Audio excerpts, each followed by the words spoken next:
Chapter 17. Karma. And the whole world has to answer right now just to tell you once again, who's bad. Day 13. Time, approximately 6:45 p.m. Location, the Memorial, Northern Picnic Area, Big 52, South Branch.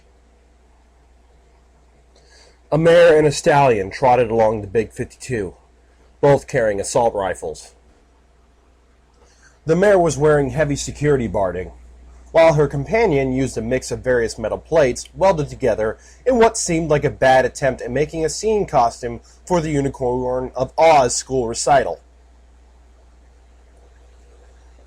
I still don't understand why we can't stay in Tunneltown. It's way more defensible than everything past Sugartop. Yow! Trigger Happy hit Jam Gun on the head. Sure, and leave 2/3 of the Big 52 in the herd's hooves? I can't believe you're that selfish or stupid. The stallion looked away. I'm not selfish. I'm worried about you. I don't want you to risk your life like this. A single glare from the mare had been enough to make Jamie stop talking for half a minute. But a pony in love is a stubborn pony. We should at least stop for the night. The Memorial isn't very far from here. All right, lazy hooves, you win. Jeez, do you know that you're a royal pain? Trigger Happy groaned. Good Stuff said that the town was deserted, but I guess it will offer some better cover than a tent. The large monument to the equestrian fallen seemed to fade away with the evening light, disappearing right in front of the approaching ponies. Day 13.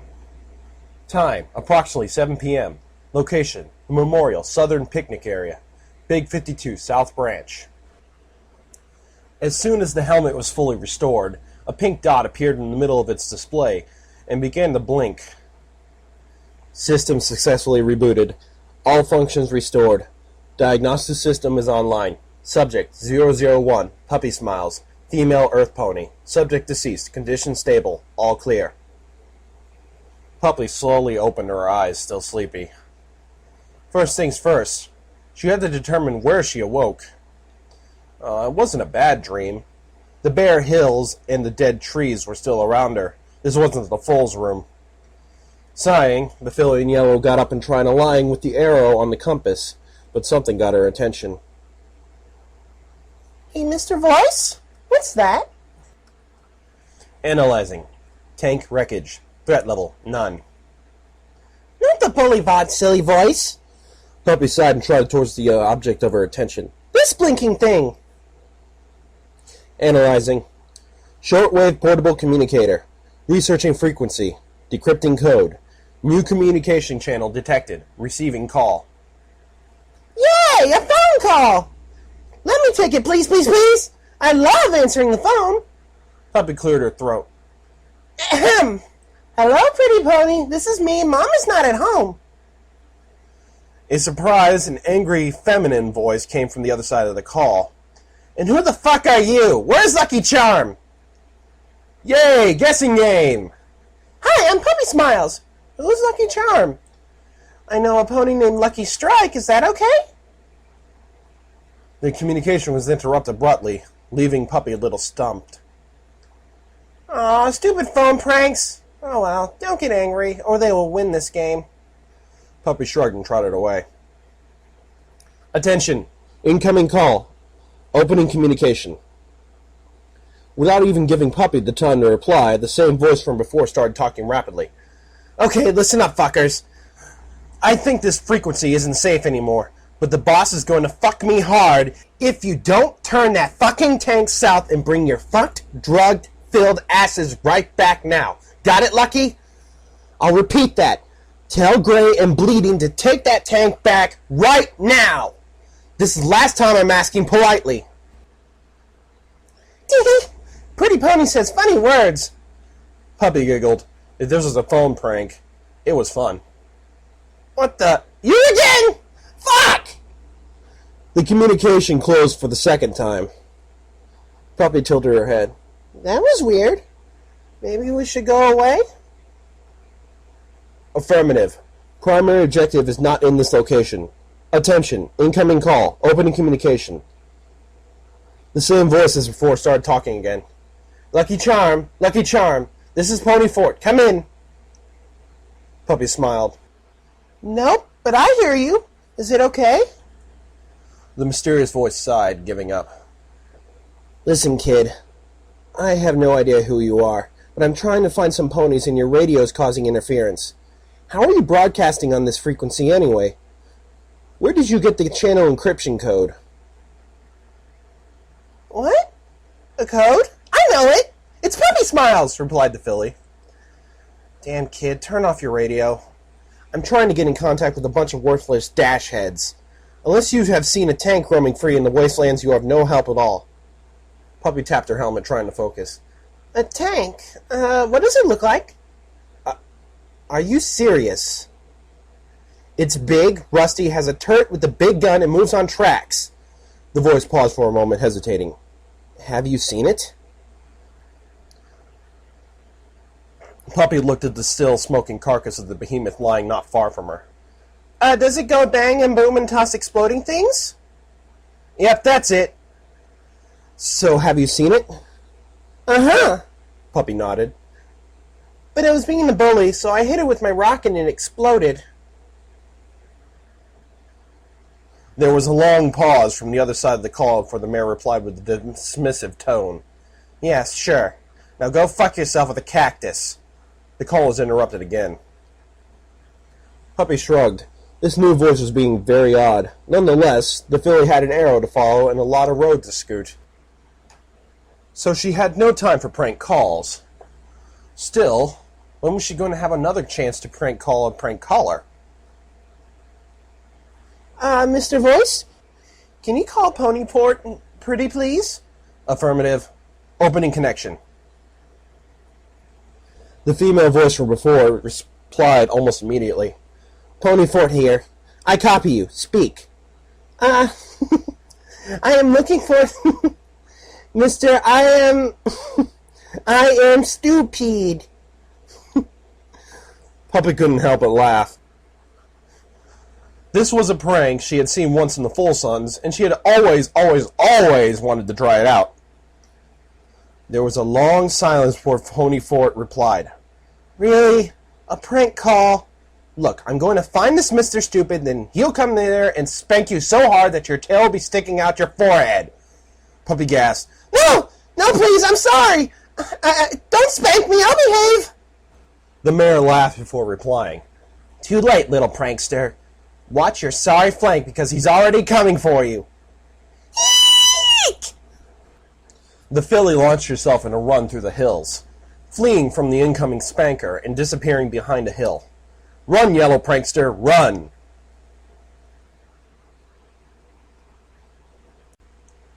Day 13.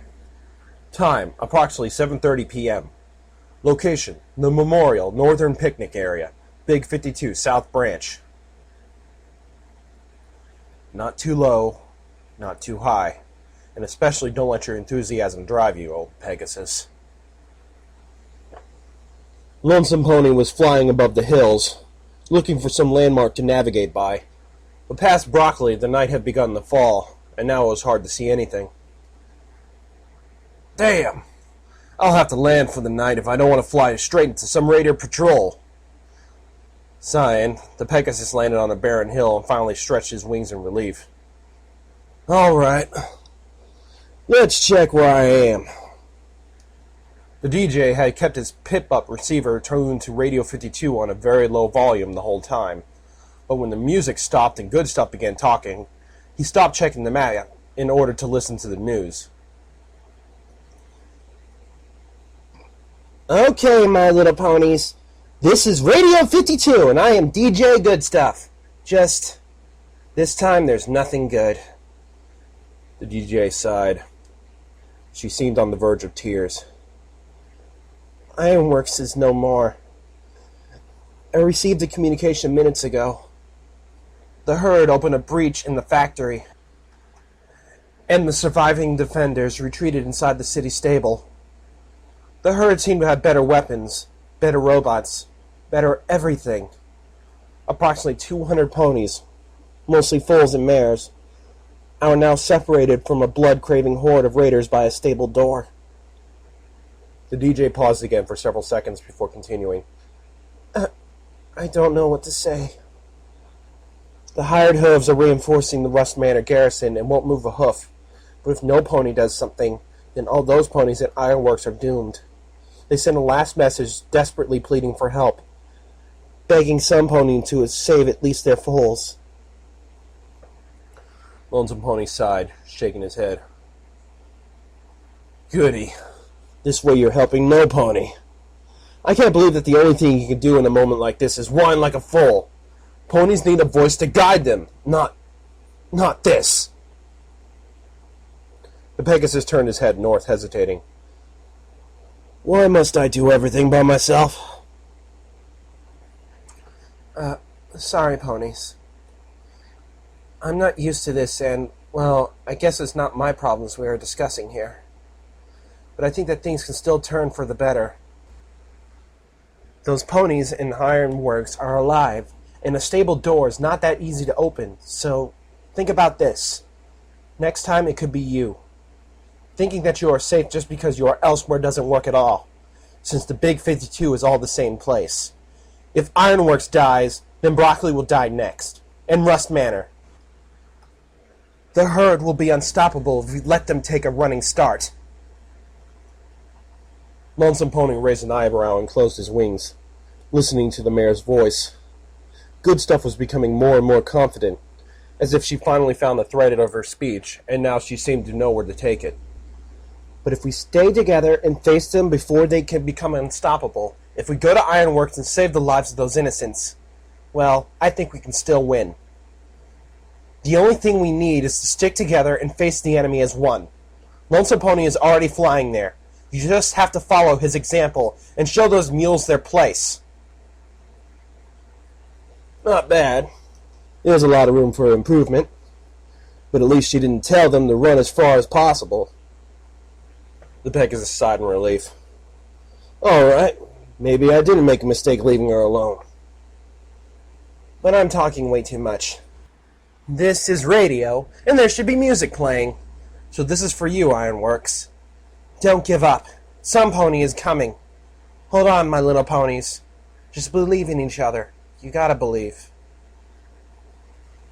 If just one pony believes in you, deep enough and strong enough believes in you, hard enough and long enough before you knew it, some pony would think, if he can do it, I can do it, making it two. Two whole ponies believing in you. Lonesome snickered, hearing the song. Good choice. Maybe a little childish, but it's foals we're trying to save.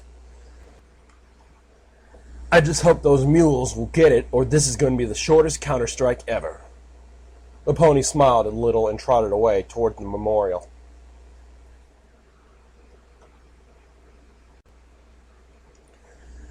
Day 13.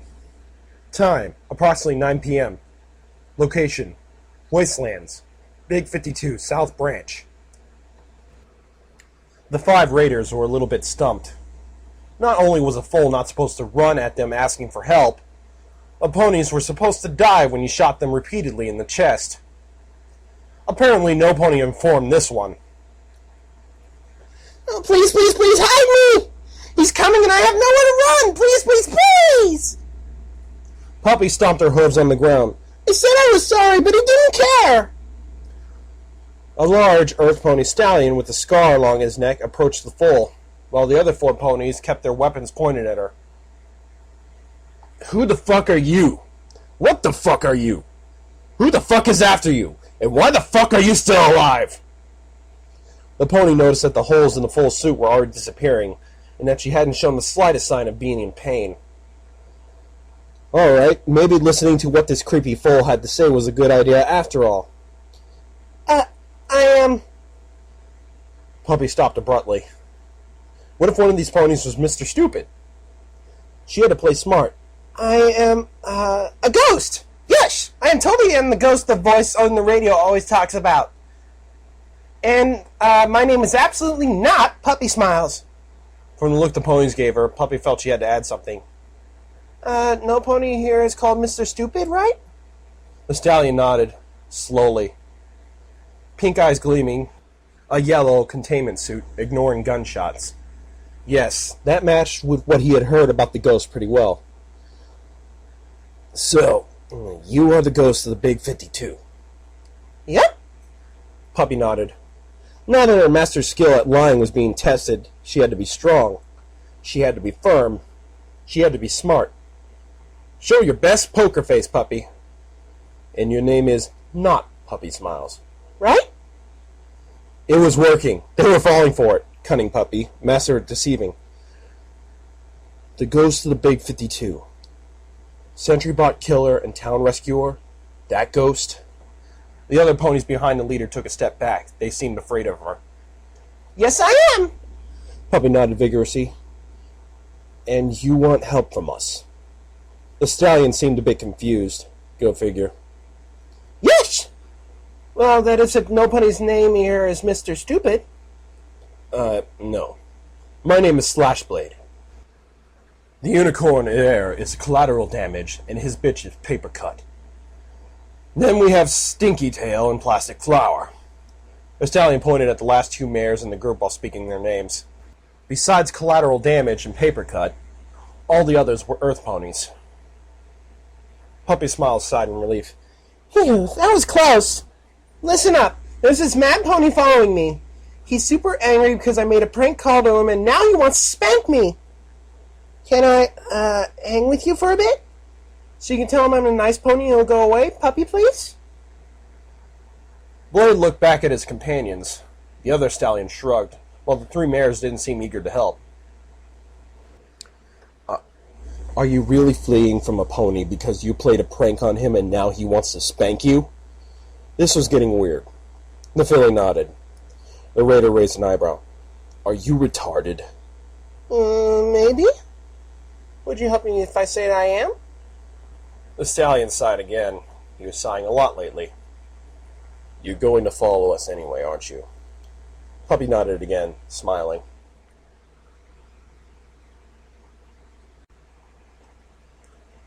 Day 13.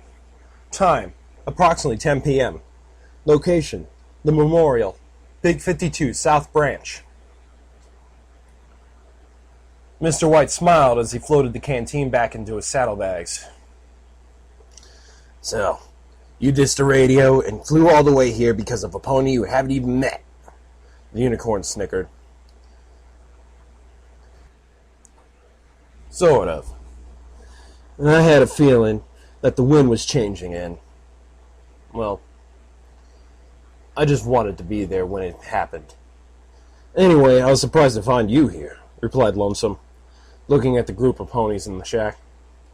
So far, there was a farseer from the Sand Sweepers, The security head mare of Tunneltown with her hench pony? Cult friend? Doesn't matter. The most infamous grave robber in all of Equestria, and Mr. White with his nephew. So, what's the big plan? The Pegasus looked out into the night, waiting for a reply that came from the farseer. We are still waiting for friends. Tomorrow, we act. Now the fire is burning too brightly. We need to wait for the flame to flicker and then make our move. Longears closed her eyes, breathing deeply. Look, I don't care very much about this prophecy thing, interrupted Trigger Happy. I just want to know if Puppy is alright. Can you tell me that, you mental sink? Unicorn Mare opened her eyes, shrugging. And how am I supposed to know that? The visions come to me, not the other way. Happy didn't reply. Instead, she turned her attention to the ghoul sitting in the corner. Molten Gold hadn't spit out a single word since she and Jamie arrived in town, but he seemed troubled. So, old mummy, you should come north more often. The mare tried smiling at the treasure hunter. She didn't like him, but he hadn't actually done anything to deserve her mistrust. Yet, at least. I'm curious, what did that filly do for you? The ghoul slowly turned his head towards the guard chief. It's not a matter of what she did for me. It's what I didn't do for her. Moulton snickered. It was a raspy and unsettling sound. For the first time in 2 centuries, I feel guilty. Can you believe that? Sage brushed aside.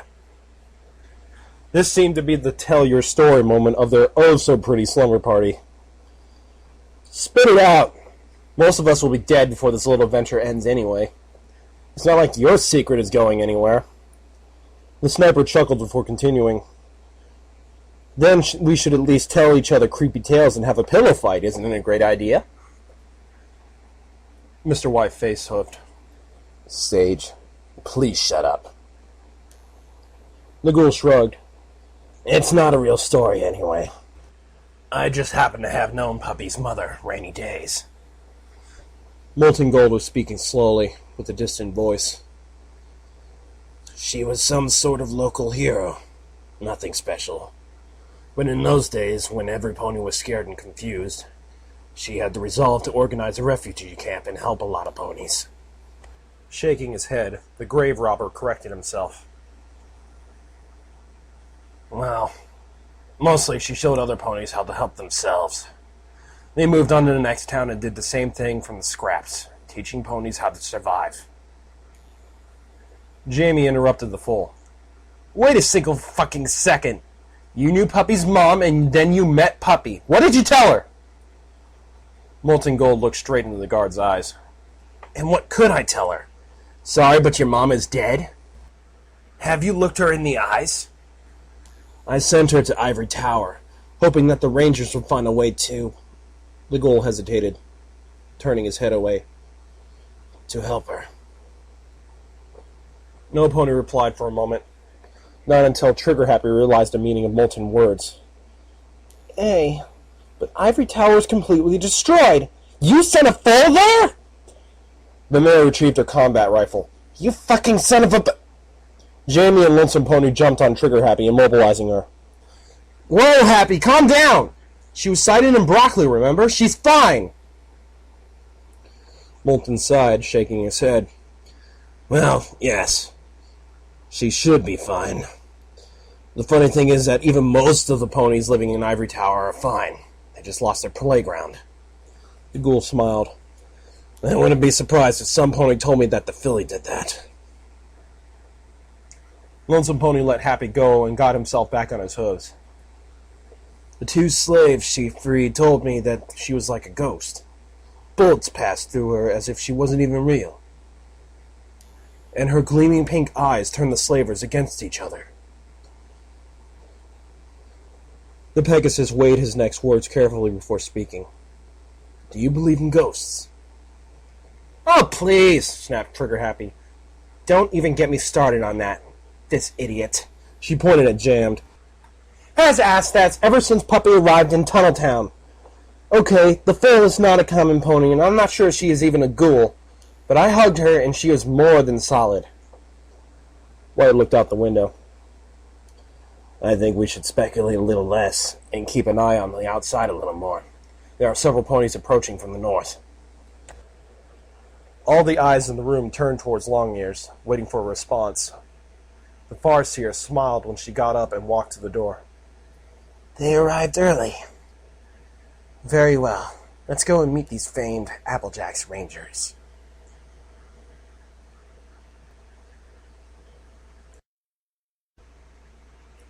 Day 13. Time, approximately 10:30 p.m. Location, Wastelands, Big 52 South Branch. A small fire burned in the middle of the haphazard camp. The 2 Earth Pony mares were cooking some canned food while the other cleaned guns. Every pony tried to ignore Puppy. Sneaky Tail was chatting with Collateral Damage, ignoring the glares of jealousy from Paper Cut. So, do you think they actually opened the stable? The Unicorn shrugged, keeping his eyes on the firing mechanism of his weapon. It's just a matter of time. Those fat bastards won't find mercy after making us starve for years. Collateral spat in the fire. We lost 7 last season because of dirty fucking water. I just hope I'm there when we get in. Plastic Flower snickered. Those fuckers had all the good land and they've hoarded all the good stuff from this shithole. Well, not anymore. This time, we win. Slashblade nodded thoughtfully. And we'll make sure that they won't come back. Ever. Ironworks, Rust Manor, Soul Cube. Everything will burn. Puppy wasn't really listening to the ponies, being more interested in the way they worked around their weapons. It seemed plain stupid.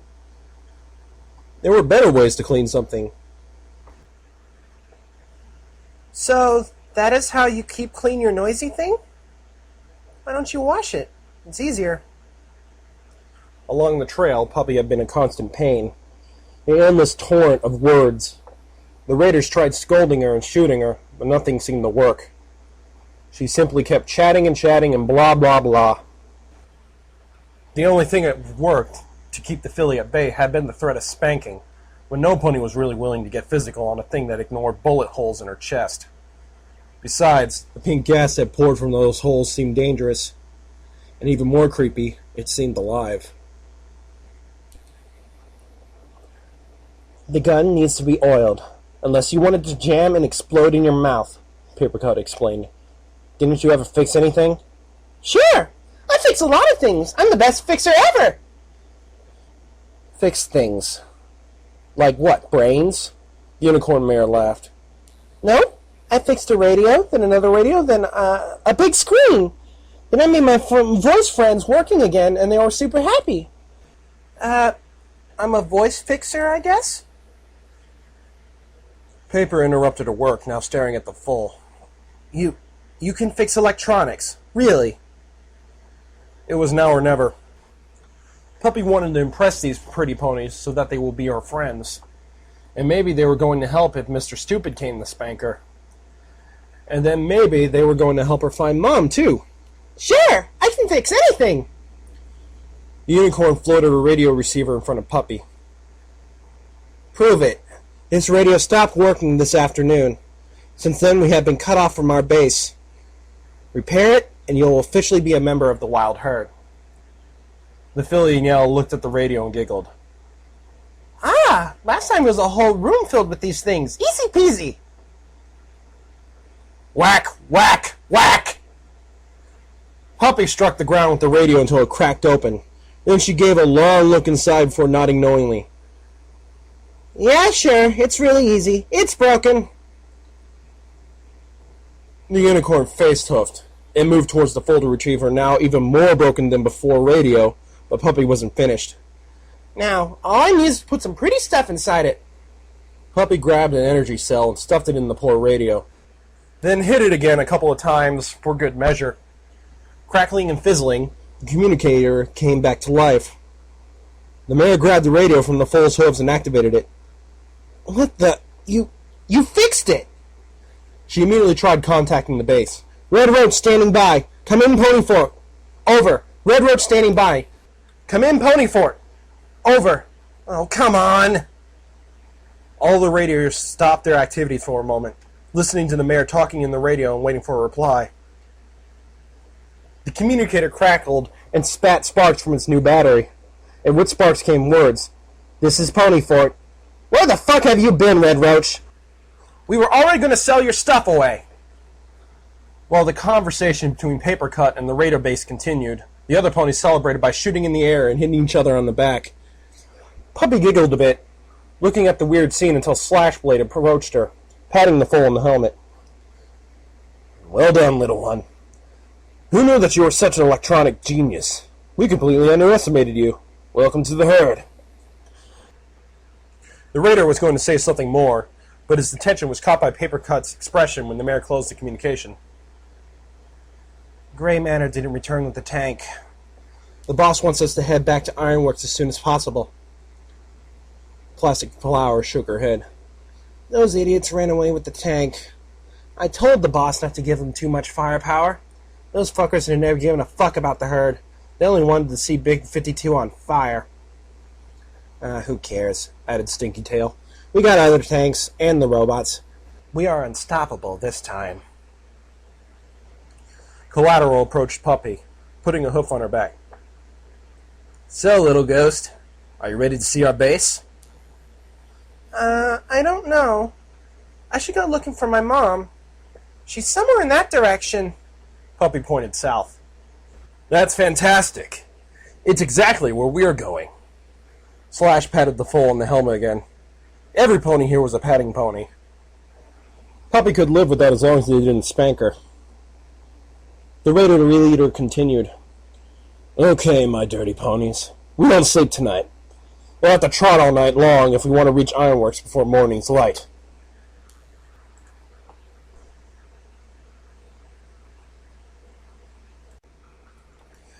Day 13. Time, approximately 11 p.m. Location, the Memorial, Big 52, South Branch. Scold sipped his tea, looking at the lights in the other houses. With a deep sigh, he turned on his tail and looked at the other ponies in the room. Very well. So we have a DJ, a ghoul, a merchant, a drug addict, and 3 guards? The old scribe shook his head. I was expecting something more from the Big 52, at least from the hired hooves. Cold Shower shrugged. Without her armor, she was quite small, even for a mare. I don't care. We have our own troops. These ponies are just some more firepower I didn't expect to get. Well, they are also the ponies that we Applejack's Rangers are trying to protect, aren't they? The paladin frowned, dismissing the scribe's words. Actually, I don't see any helpless fools in this place. For all I know, they're just volunteers fighting for their homeland. If they want to tag along, I won't tell them to go away, but... A knocking on the door interrupted their discussion. Yes, come in. When the door opened, Mr. White made his way into the room. Good evening, Scribe Scold. Paladin Shower. The unicorn paused, looking at the two for a second before continuing. Is everything all right? Skull turned to Mr. White, studying him. Oh, look. The leader of the most powerful tribe along the Big 52. May I ask why you only brought along 1 soldier? The old unicorn paused. Or are reinforcements on their way? White shook his head. No, I'm not here as the head of the White Apples nor the hired hooves. This is a very personal affair. I'm paying back a debt while hunting for opportunities. Cold Shower muttered something that sounded a lot like fucking bloodsucker. But if the stallion heard her, he didn't react. Scold moved towards the white unicorn and raised his voice, trying to draw away as much attention as he could from the not very diplomatic mare. A debt? Let me guess. The ghost? Wow. Your skills have improved since the last we met. Or does the Elder Scribe cape come with a detect obvious spell? Mr. White snickered. I'm just kidding. No offense meant. But every pony here seems to have been lured by that foal. Indeed. It's incredible how much a single reminder of what we were could move so many hearts. I would be a liar if I said I'm here just for the Applejack's Ranger's oath. I want to be there when the foal reaches the end of the route. The old scribe smiled slightly. But I don't think you're here to talk about ghosts, are you? Mr. White laughed for a moment before replying. Well, there was a reason.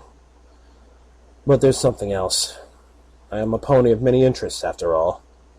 I wanted to know if there was a way we could help the Rangers in the upcoming battle. Upcoming battle? That's interesting. And may I ask, what battle are you referring to? The leader of the hired hooves snickered. All right, let's play your game. You're going to hit the raiders while they're still occupied with Ironworks stable. That seemed pretty obvious to me. This is what I would do. The old scribe nodded. Yes, it's pretty obvious. But I don't think we will get a better chance to strike unless we forfeit Broccoli, Rust Manor, and Sun City. Scold turned his head towards Cold Shower. But I am the wrong pony to ask. If it comes to strategies... Paladin, do you have anything to say? The mayor sighed, clearly annoyed by the fact that the scribe had involved her in the conversation. I don't know what we'll find in Ironworks. But the plan is to break through the enemy lines and reach the stable, secure the area, and then evacuate the civilians. The more you can help, the better. White nodded slowly. I have heard they have robots and armored carts. Maybe we should study a better plan than simply rushing in and getting surrounded and overwhelmed by their superior firepower. Scold raised a hoof. No, wait, you're misunderstanding. The Rangers will break through the lines. You'll wait outside, covering our retreat. Oh, wonderful. A suicide plan where I am not in the suicide lot. I already love it. Mr. White put all of the sarcasm he could in his voice. And what will we do when this they'll never know what hit 'em plan utterly fails? The scribe shrugged. Don't worry. I got a backup plan.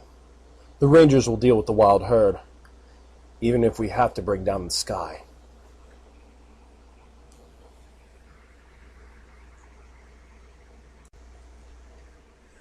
Day 13. Time, approximately 11:30 p.m. Location, the Memorial, Big 52, South Branch.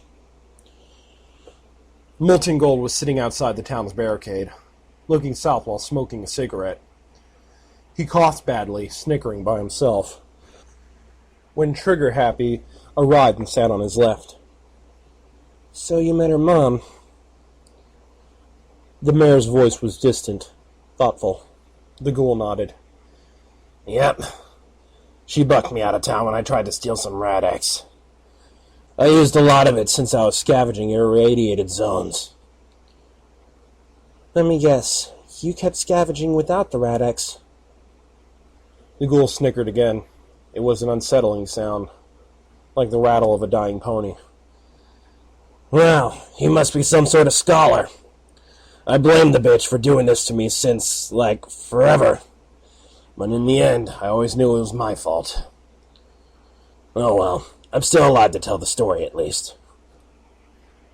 The guard hesitated before asking the next question, but she had to know. She needed to know. And Rainy Days. How is she? Moulton tossed the cigarette away, letting some seconds pass for his reply. She can't tell the story. I still think it's better that way. Heroes need to fade away at some point. But Puppy, when she... The ghoul stomped a hoof on the cigarette with anger. I know! I have to tell her the truth when I met Puppy the first time, but... Then what? The old treasure hunter sighed. It's the only thing that keeps her going. I don't know what that foal is, but she has some inner strength inside her that can't be defined. She has a purpose, and she makes me remember the days before the war. Trigger hesitated a moment before asking, Before the war? Yes. We believed that Celestia would never abandon us, and that every pony was a good pony inside. Everything seemed so green and beautiful, but we wanted more, and more, and more. I don't even know why. The ghoul stared at the gigantic monument that stood as the focal point of the memorial. But she is still like that. Puppy didn't stop believing that there was something good in every pony. She was told that ponies are pretty, and she believes it. Even in front of this horror. I don't want to be the one that will crush her dreams. The security mayor looked down, frowning. Me neither. What will she find at the end of the road? Molten Gold looked south in the distance. A grave with a name, overlooking the ocean from a small hill. Emerald Shores hasn't changed very much since those days. Trigger Happy didn't seem to have anything to say. It's quite a nice place. You can hear the waves and feel the wind in your mane. If you close your eyes, It's like you can actually see old Equestria again, offered the Tomb Raider. This isn't helping. The mare kept looking down at her hooves. Molten Gold sighed. Not at all.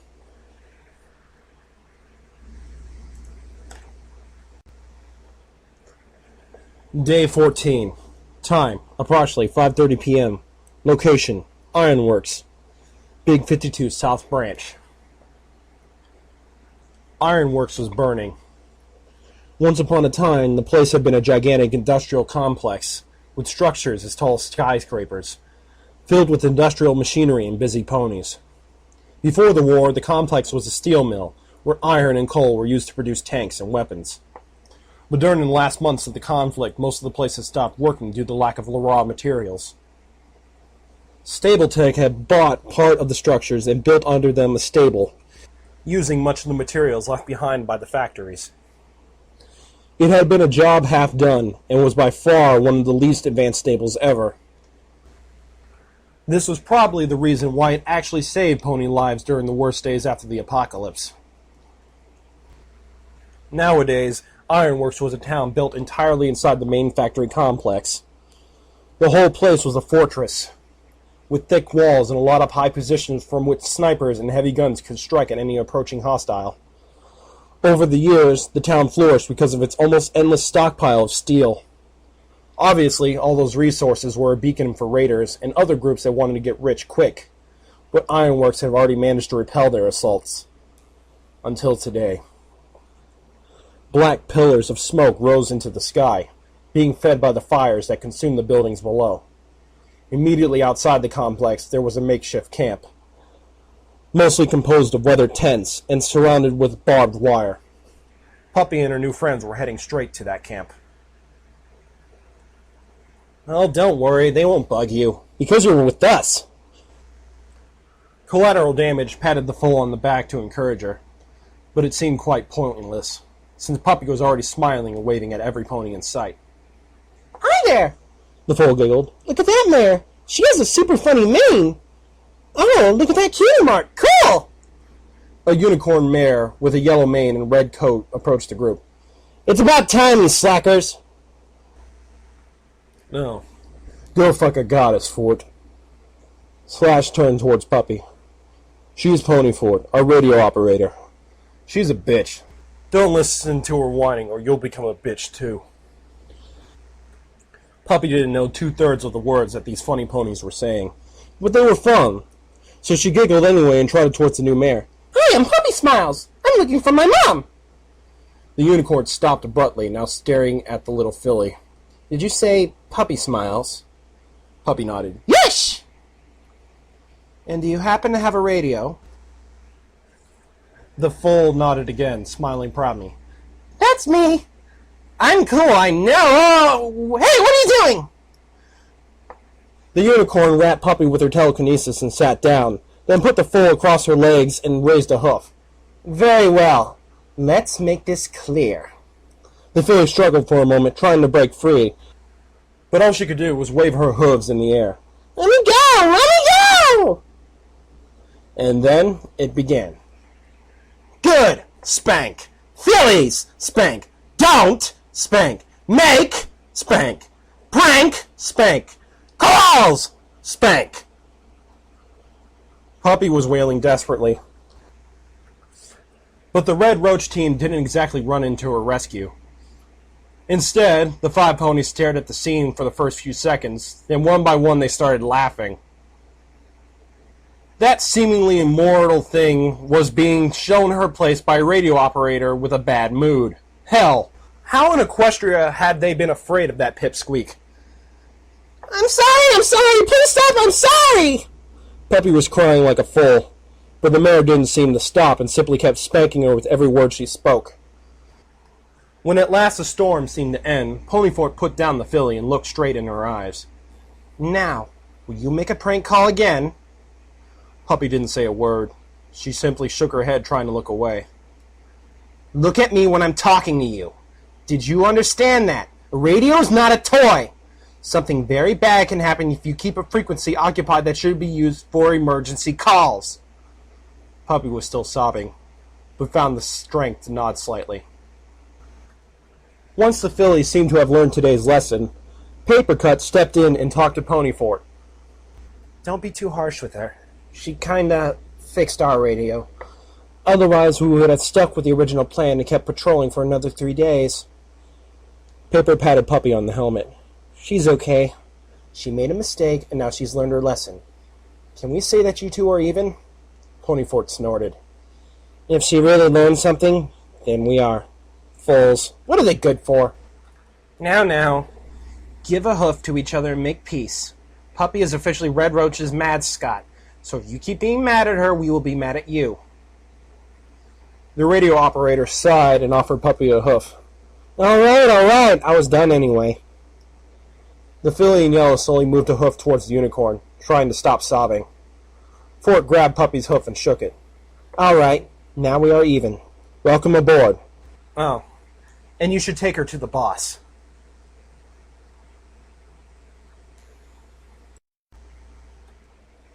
Day 14. Time, approximately 5:30 p.m. Location, the Memorial, Big 52, South Branch. Longears opened her eyes, waking up with a gasp and making Mr. White jump in his bed. What the? What's going on, witch? The stallion blinked a couple of times, looking for his gun. The Farseer sighed, looking south. It's beginning. We need to move as soon as possible. Footnote. Level up. New perk added. Yellow dash. Run, puppy, run! When wearing light or no armor like, a Mark IV full environmental suit, you move 10% faster. Don't rejoice. You got spanked all the same. New quest perk added. Get Wild. You are now a member of the Wild Herd. Your standing with the Wild Herd is set to neutral.